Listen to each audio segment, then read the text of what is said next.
Mobile phone کا استعمال اور جھوٹ وغیرہ سے اجتناب۔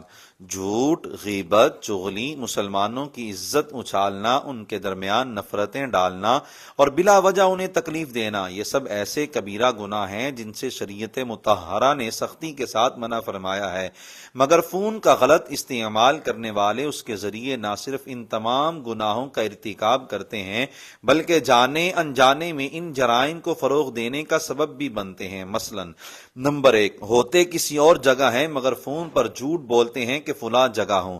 نمبر 2، طویل کالز یا چیٹ میں کوئی ضرورت کی بات کرنے کے بجائے دوسروں کے اخلاق و کردار پر تبصرے کر کے اور ان کے عیب ظاہر کر کے غیبت اور چغلی وغیرہ کرتے ہیں۔ نمبر 3، دوسروں کی اجازت کے بغیر ان کی تصویر یا ویڈیو بنا کر یا ان کی وائس کو ریکارڈ کر کے بلیک میل کرتے ہیں یا اپنے مفادات کے لیے استعمال کرتے ہیں۔ نمبر 4، سنی سنائی باتیں شیئر کرتے ہیں، حتیٰ کہ بغیر تحقیق کیے قرآن و سنت کی طرف جھوٹ منسوب کر دیتے ہیں۔ جھوٹ منافقت کی نشانی۔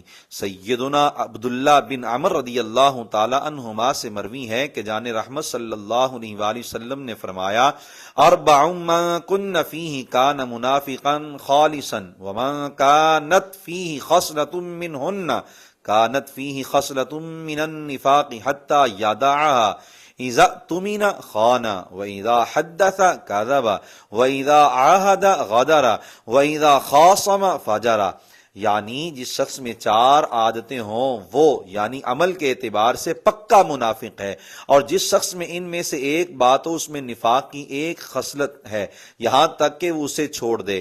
نمبر 1، جب اسے امین بنایا جائے تو خیانت کرے۔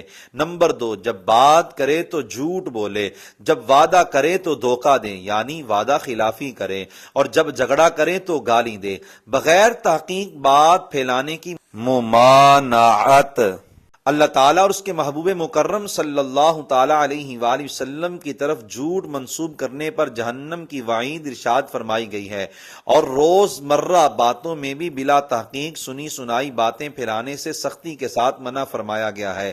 سیدنا ابو ہریرہ رضی اللہ تعالیٰ عنہ سے روایت ہے کہ جان رحمت صلی اللہ علیہ وآلہ وسلم نے ارشاد فرمایا، کفا بالمرء کاذبا ان یحدث بکل ما سمع، انسان کے جھوٹا ہونے کے لیے یہی کافی ہے کہ وہ ہر سنی ہوئی بات کو بیان کر دے۔